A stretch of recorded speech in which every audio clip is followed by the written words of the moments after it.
Peace be upon you, dear friends. Amira here. Welcome to my channel. Today I want to tell you about the very important day of Arafah, one of the most sacred days in the Islamic calendar. This day plays an important role in our spiritual life, and I want to share their meanings and rituals with you.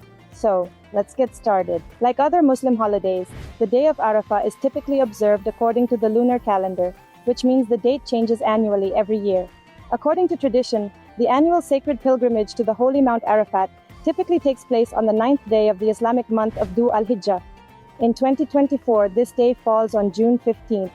The day after the day of Arafah, Muslims celebrate one of the main holidays of the year, Eid al-Adha. For Muslims, this well-known story contains references to the geography of the Arabian Peninsula. It was on Mount Arafat that Adam and Eve, expelled from paradise, met again for the first time and came to know each other. It was also there that Adam received forgiveness for his sins. In memory of this event, Muslims gather at the foot of Mount Arafat on the last day of Hajj, which is obligatory for believers as a pilgrimage to the holy sites. The day of Arafah has been celebrated since the early years of the Islamic religion.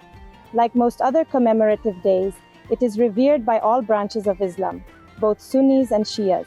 The second name for the day of Arafah is the day of standing on Mount Arafat. This refers to the main tradition of this observance. Ideally, a Muslim should experience it during Hajj, the obligatory pilgrimage to Mecca.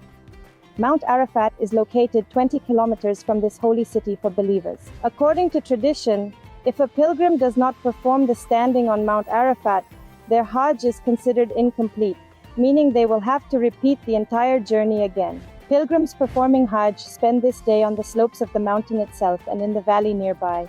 And in the valley, it should be understood that we are talking about the Arabian Peninsula, most of which is covered by deserts.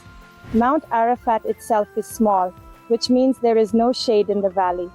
Believers voluntarily take on the challenge of the heat and sun. How should one properly observe the day of Arafah? What should be done on this day and what should be avoided? According to tradition, on this day Muslims should observe a voluntary but non-obligatory fast. This means that food can typically only be consumed early in the morning, before sunrise, and after sunset. One should only eat halal food, and any violation is permissible only if necessary. In such cases, one should ask Allah for forgiveness. All household chores need to be finished before lunch. This applies not only to cleaning or other household tasks, but also to preparing dinner. The second half of the day, devout Muslims spend in prayers.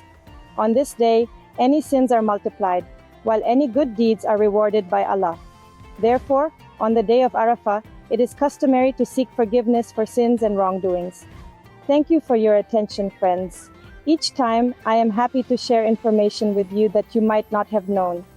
For now, I bid you farewell, and we will see each other again very soon. Until next time.